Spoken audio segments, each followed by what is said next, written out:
From the Oregon State University Extension Service, this is Pollination, a podcast that tells the stories of researchers, land managers, and people like you who are making bold strides to improve the health of pollinators. I'm your host, Dr. Adoni Malathopoulos, Associate Professor of Pollinator Health in the Department of Horticulture. As someone who almost exclusively studies bees, I never thought I'd become interested in the social wasps. I mean, they're really cool, and we have an episode way back with Megan Ash where she talks about the genus Polistes, the paper wasps. They're really fascinating, but there's so much to know about bees that I just envisioned I would just be working on bees. That all changed when I got my job in Extension back here in 2016. There are hundreds of questions that come from the public about yellow jackets that I have to answer each year. And that all really changed when Northern Giant Hornet was found up on the border between British Columbia and Washington State. And then the questions really ramped up. Now, as many of you know, there has not been a detection of the Northern Giant Hornet in Washington for some years, and owing to the very good work of eradication done by Washington State Department of Agriculture. But nevertheless, the problem still continues. In eastern United States, there's been a new Asian hornet that's been introduced, a different one, Vespa velutina, the Yellow-Legged Hornet. Of course, in eastern U.S., they've had the European hornet for some years, since the 1840s, Vespa crabo. Now, this new hornet in the eastern United States, the Yellow-Legged Hornet, is going to be a cause for concern, and in this episode, we're going to learn more about it from the front lines in the United Kingdom. In this episode, I'm joined by Maggie Gill. She's a senior scientist with the Department for Environment, Food, and Rural Affairs in the United Kingdom. I met Maggie at the BTEC conference in Calgary, Alberta, a wonderful conference put on by the Canadian Honey Council, where she talked about the amazing initiative they have at DIFRA to track and eradicate this huge invasion of these hornets in the United Kingdom. It's a really fascinating episode to hear about those techniques, hear about the biology, and really to help us prepare for what's going to be inevitable, the introduction of hornets from other parts of the world to North America. So without further ado, let's head to Calgary, Alberta this week on Pollination with Maggie Gill.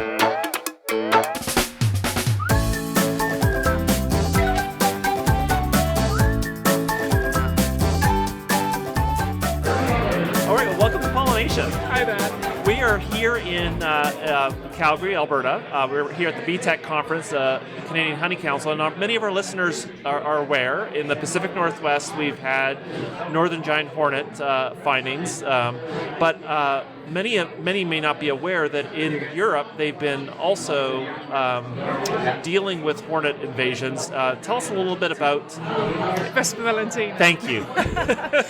Yeah, so we have Vespa velutina, so we call them the Asian hornets. I think you guys call them the Yellow-Legged Hornets. So in France in 2004, it's thought that a single Asian hornet queen, so she was hibernating in some ceramic pots. She came into southwest France. How do they know that? I don't know. Whenever I've read it, I've always gone, like, really? Ceramic pots? Ceramic pots from China. Right. So, yeah. It came in on ceramic pots, hibernating. She emerged in the spring, and from that one queen, Asian hornet has established and then spread throughout France and large parts of Europe. So in terms of the UK, we had our first Asian hornet at Tetbury in Gloucestershire. So that's sort of the sort of southwest-ish of the UK. Okay. In 2016. So I worked for the National Bee Unit, and we had the one report came in, inspectors went out, and we do a system called track and trace, where we track the hornets and find the nests. And then every year, so from 2016 to 2022, we've had 13 nests at 11 different locations. But then unfortunately last year, so 2023, we had 72 nests. So we've seen a big spike in the number of Asian hornet nests. Really, and I remember, like, you would think a single population founded by a single female, that it would peter out, that there would be so much inbreeding that it would not go anywhere. But that wasn't the case. It seemed to spread throughout. So when it was sort of initially like significant reports were coming in from France, and obviously the UK is very close to France, and there were many discussions about it, and the narrative that we had was, well, it's one queen genetically, her daughters will be mating with their brothers, and genetically it's a very small gene pool, so that will just sort of peter out, and quite quickly you won't have a viable population of Asian hornets. But that's not been the case. I'm not sort of entirely sure how that's happened. Probably some sort of like random genetic mutation is like keeping it alive. But I think Asian hornets have kind of surprised us every step of the way. So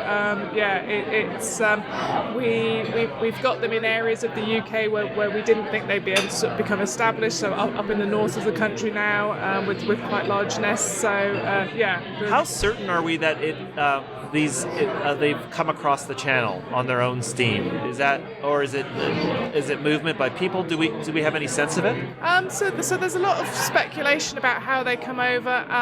The ferry staff that work on the ferries that go from France to Britain, they're very well trained, and we'll get reports of like, hey, we there was an Asian hornet in the bar and we killed it.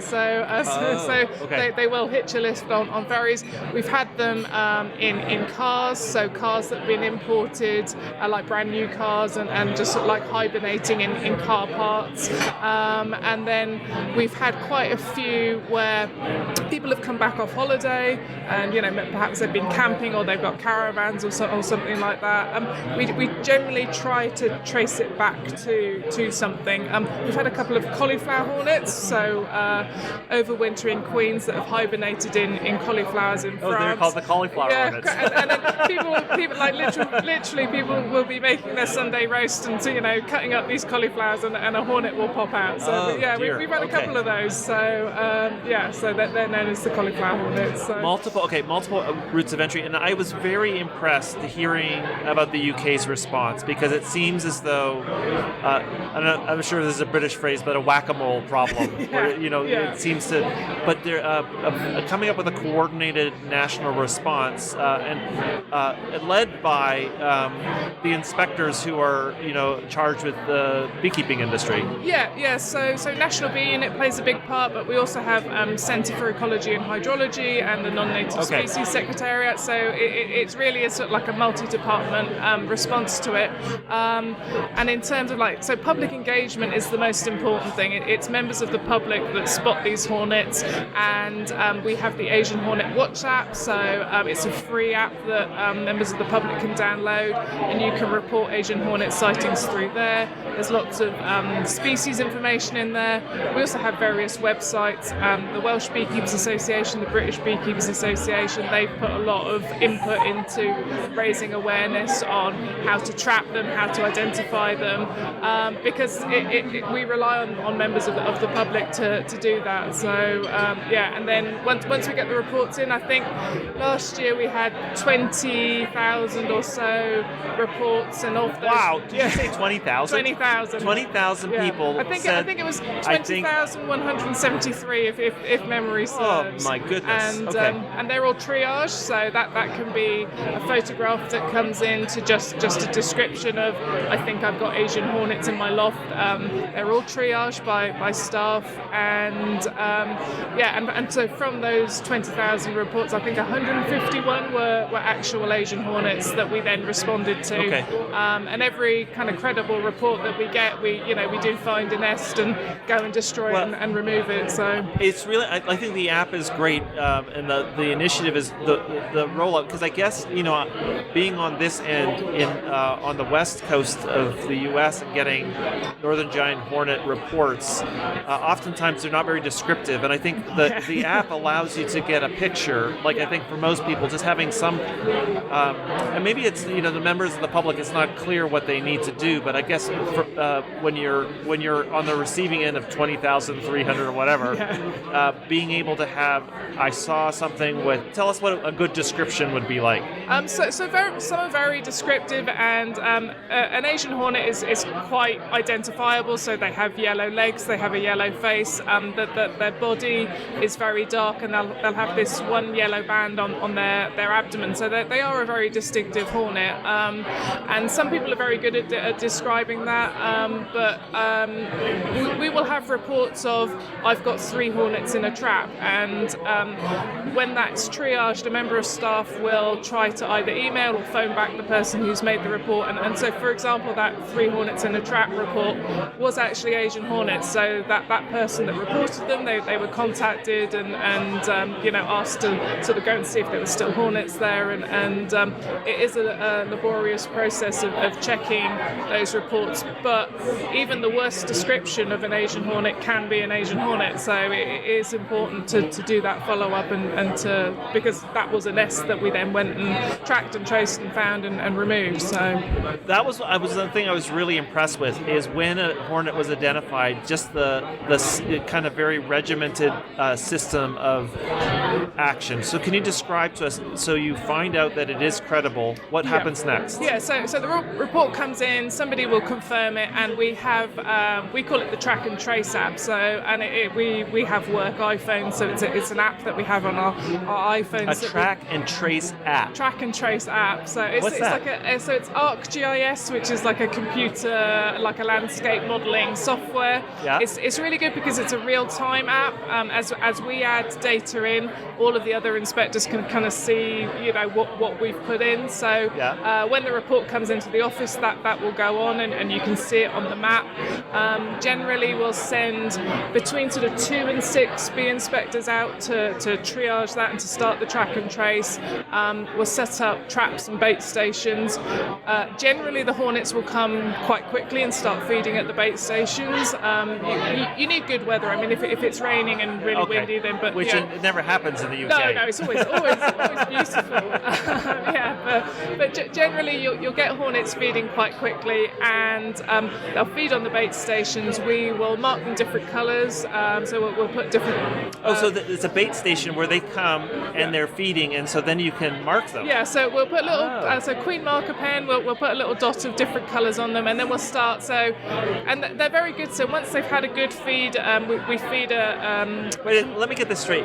You're handling these giant hornets and putting paint. That sounds like kind of like. They're pretty tolerant. Like they. Oh, okay. If you're close to the nest, they will be defensive. That's but out their nest. In the wild, but at the bait out, station. like when they're foraging and they're just out and about. I mean, obviously don't squash them because they'll sting you. But they're pretty tolerant. Okay. They'll let you because we use like takeaway trays, and we'll have maybe a centimetre of trap it, so that's like the commercially available bait in the bottom. We'll put stones and things in so that they can walk down to the bait and feed on it. They don't like to get themselves sticky. They can be a bit fussy, and they'll spend ages. Like you'll finally get hornets feeding, and then one will fall in the bait, and they will get all sticky, and it will spend half an hour cleaning itself. And it's like, oh, just come on, just want to see which way you fly.